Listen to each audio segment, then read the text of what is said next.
আকাশবাণী আগরতলা স্থানীয় সংবাদ পড়ছি অনামিকা কর্মকার। সারা দেশে গতকাল থেকে জাতীয় পুষ্টি সপ্তাহ ও পোষণ মাস পালিত হচ্ছে। এই বার্ষিক সপ্তাহ উদযাপন ১৯৮২ সালে মহিলা ও শিশু উন্নয়ন মন্ত্রকের খাদ্য ও পুষ্টি পর্ষদের উদ্যোগে শুরু হয়েছিল।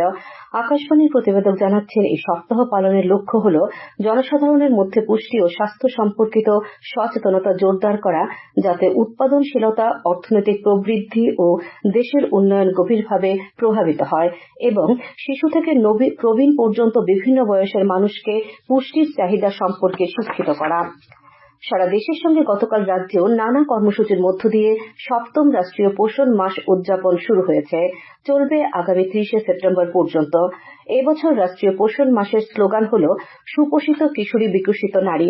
সপ্তম রাষ্ট্রীয় পোষণ মাস উদযাপনের উদ্দেশ্য হল সুপোষিত ভারত গঠনের লক্ষ্যে আচরণগত পরিবর্তনের মাধ্যমে মা, শিশু ও কিশোরীদের সুস্বাস্থ্য সুনিশ্চিত করা। সেপ্টেম্বর মাসব্যাপী রাজ্যের সমস্ত অঙ্গনওয়াড়ি কেন্দ্রে এবং সব জেলায় বিভিন্ন কর্মসূচি রূপায়ণের মাধ্যমে পোষণ মাস উদযাপন করা হবে। কর্মসূচির মধ্যে রয়েছে মা, শিশু ও কিশোরীদের অ্যানিমিয়া প্রতিরোধে সচেতনতা বৃদ্ধি করা, অঙ্গনওয়াড়ি কেন্দ্রে মা, শিশু ও কিশোরীদের ওজন ও উচ্চতা পরিমাপ, অঙ্গনওয়াড়ি কেন্দ্রে মা ও শিশুদের সম্পূরক পুষ্টি প্রদান, পোষণ ভি পড়াই বি কর্মসূচি। তাছাড়া রয়েছে বৃক্ষরোপণ কর্মসূচি। কর্মসূচির স্লোগান হল এক পেড় মা কি নাম। রাষ্ট্রপতি দ্রৌপদী মুর্মু গতকাল নতুন দিল্লিতে সুপ্রিম কোর্টের নতুন পতাকা ও প্রতীকের উন্মোচন করেছেন। তিনি জেলাভিত্তিক বিচারালয়ের জাতীয় সম্মেলনের সমাপ্তি অধিবেশনে ভাষণ দেন।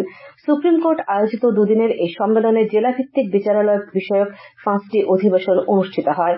এর মধ্যে ছিল পরিকাঠামোর সুবিধাযুক্ত আদালত কক্ষ, বিচারালয়ের নিরাপত্তা, মামলা পরিচালনা ও প্রশিক্ষণ। গতকাল এই সম্মেলনের উদ্বোধন করেন প্রধানমন্ত্রী নরেন্দ্র মোদী। গতকাল আগরতলার মহারাজা বীরবিক্রম বিমানবন্দর থেকে এয়ার ইন্ডিয়া এক্সপ্রেসের উড়ান পরিষেবা শুরু হয়েছে। এয়ার ইন্ডিয়া এক্সপ্রেসের একটি উড়ান প্রতিদিন আগরতলা থেকে গুয়াহাটি হয়ে দিল্লি রুটে চলাচল করবে। তাছাড়া আগরতলা কলকাতা রুটেও চলবে এয়ার ইন্ডিয়া এক্সপ্রেসের উড়ান। বিমানবন্দরের অধিকর্তা কে.সি. মিনা এ খবর জানিয়েছেন।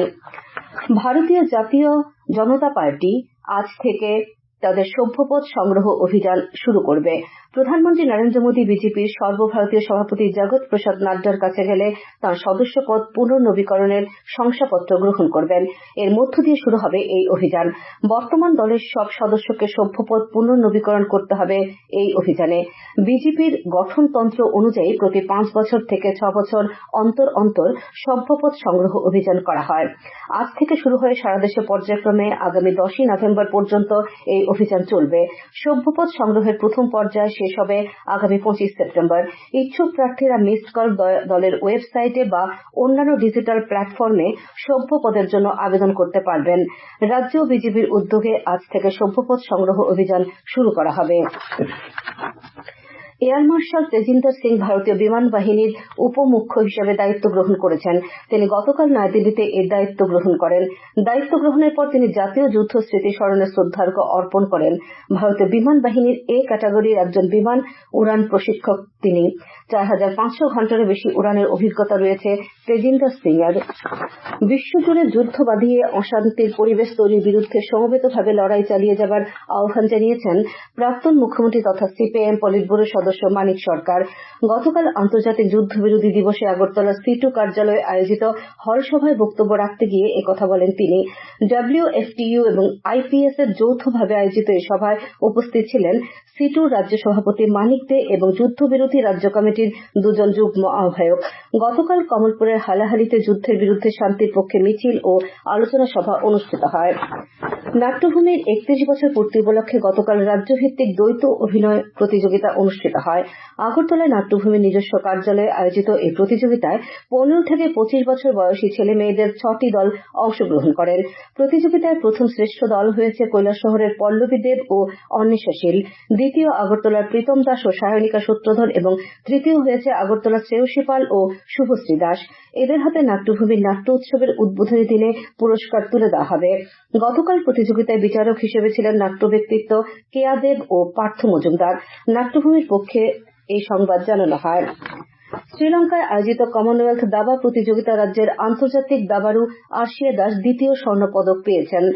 আসিয়া অনূর্ধ্ব 14 বছরের মেয়েদের বিভাগে দেশের হয়ে খেলে র‍্যাপিড বিভাগেও স্বর্ণপদক পেয়েছেন।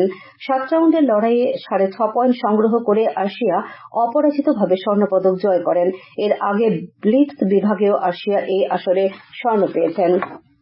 আবহাওয়ার পূর্বাভাসে জানানো হয়, আকাশ সাধারণত মেঘলা থাকবে, বজ্রবিদ্যুৎ সহ হালকা থেকে মাঝারি ধরনের বৃষ্টি হতে পারে।